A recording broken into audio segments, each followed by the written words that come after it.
As the autumn sun dipped below the horizon, my friends and I, a group of adventurous teenagers, set out for an afternoon of fun in the woods. Jack, Sarah, Mike, Emily, and I were full of enthusiasm as we entered the dense forest, eager to explore and create lasting memories. The woods were alive with the rustling of leaves and the distant calls of birds.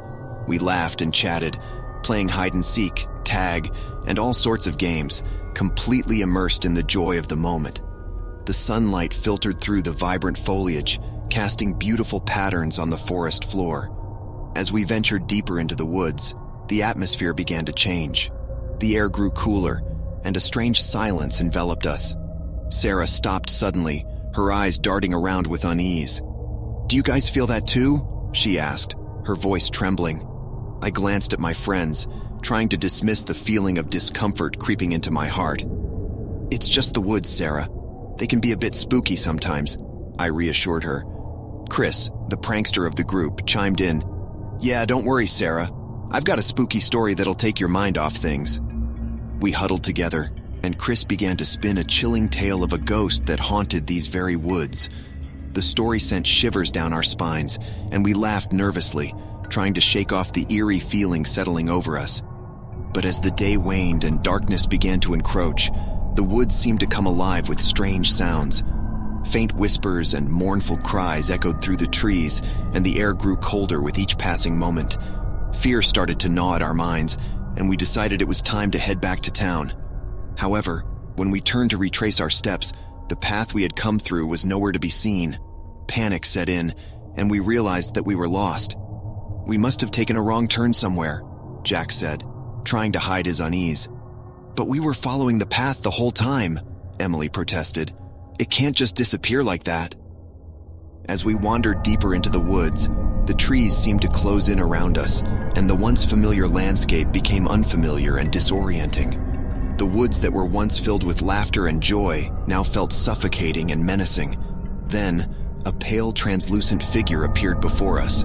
Its eyes were hollow, and its form seemed to flicker like a candle flame. Terror gripped our hearts as we realized we were face to face with a ghost. What do you want?" I stammered, my voice barely audible. The ghost didn't reply, but instead let out a haunting wail that sent chills down our spines. More ghostly figures emerged from the darkness, each one as eerie and unsettling as the last. "We have to get out of here," Sarah cried, her voice trembling with fear. But no matter which direction we tried, the woods seemed to shift and confuse us. It was as if the forest itself was playing a sinister game with our lives. As we desperately searched for an escape, the ghosts closed in around us, their mournful cries growing louder and more desperate. "Help us," one of them whispered, sending shivers down our spines. The weight of the encounter was too much to bear, and I felt my knees buckle beneath me. The ghosts drew nearer, their presence overwhelming and suffocating. But then, in the midst of the darkness, a faint glimmer of hope appeared. Sarah noticed a tattered piece of parchment lying at her feet. She picked it up and read the words inscribed on it. "It's a spell," she said, her voice shaking. "A spell to free the spirits trapped in the woods." With newfound determination, we followed the instructions on the parchment, reciting the incantation with trembling voices.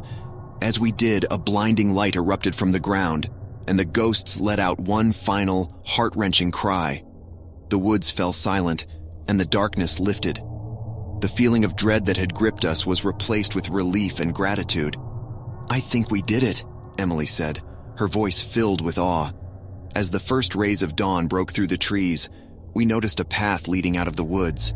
With a collective sigh of relief, we followed it, and soon we found ourselves back in the safety of our town. The haunting experience in the woods would forever stay with us, a testament to the unseen forces that lurked in the shadows. But it also taught us the value of friendship, courage, and the power of facing our fears.